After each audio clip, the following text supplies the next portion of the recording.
So going digital is very, very important, because if you don't have anything in any system, doesn't matter how bad the system is, you can always find some consultants or some people in your company that can write some code and publish the data out of it. And once it goes out, you can stick it into the unified namespace, and now you can have the AI talk to it. But if you have your information on paper, and I see a lot of it in 2025, people still walk around with clipboards and they write down stuff in the pre-printed forms. What do you do with that? So yes, you can say, oh, I'm going to scan that and maybe the clever AI can figure out what's in there. But guess what? No. You can scan it all you want. But what I've seen, and that's pretty much consistent everywhere, wherever there are manufacturing plants that still use this approach with clipboards, people will consistently write bad information in there. So they might do, I don't know, 75% of it correctly, and then the other 25% either not captured, or they'll put in something in there that's hard to recognize, not very legible data. This is a very, very common pain. Whenever they capture something by hand, you can't validate what they're putting in. So I'll give you an example. What I've seen a lot of times is there might be different columns on the pre-printed form, and people just ignore some columns. Like one column that many people ignore is the date and time. They're like, why should I write this? Why should I copy this? I just don't need to bother. So guess what? If you're not putting in the exact time of when something was recorded, now the people that actually pick up that piece of paper have to guess what time that was.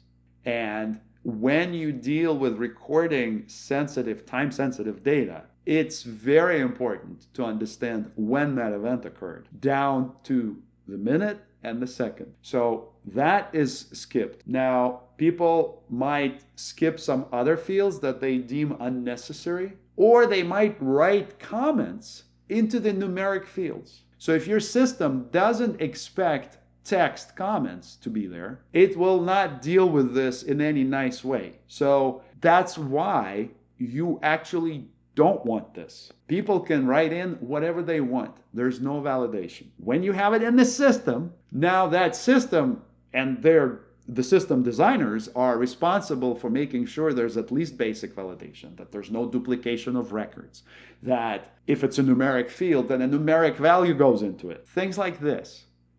So it's very, very important to say, hey, what do we have right now at our facility where we are operating on paper? Let's get it off of paper, right? But a lot of people go from paper to Excel.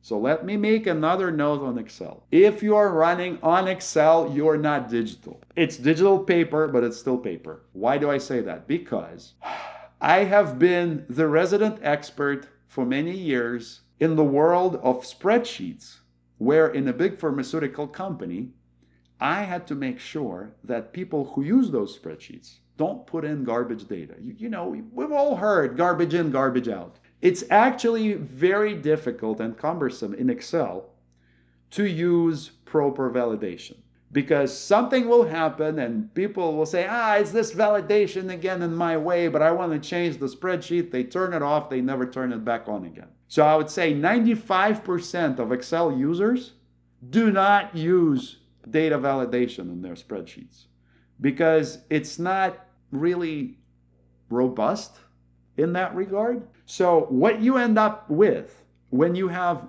unvalidated data in Excel is not that much better than what you have on paper in clipboards. I'm serious.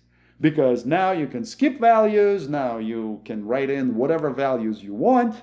It happens. We see it. We see it across different manufacturing facilities. And then the one person that's supposed to be the consumer of that data, usually it's some kind of management position. It could be a production planner, it could be a QC manager, shift supervisor. They look at this and they're like, oh yeah, Bob didn't fill out the form correctly again, but he probably meant this. And then they will go and correct it. And at that point, when they're correcting it after the fact, they don't even know for sure what they're correcting it to. So it's a slippery slope. And that's why I'm saying, get this data into systems. Systems that have some kind of basic validation, at least, that will not allow you to put duplicates in there, that will not allow you to write in text into numeric fields. It's common sense. Get it under control. Now, when it's in those systems, the next step would be to say, okay, maybe we can now dump it to the unified namespace and make it available to the AI to consume. But that is a necessary step. It doesn't just happen overnight where you had some paper process and now the next day AI knows about it and is happy to answer questions. You have to get off paper processes and you have to get off of Excel processes.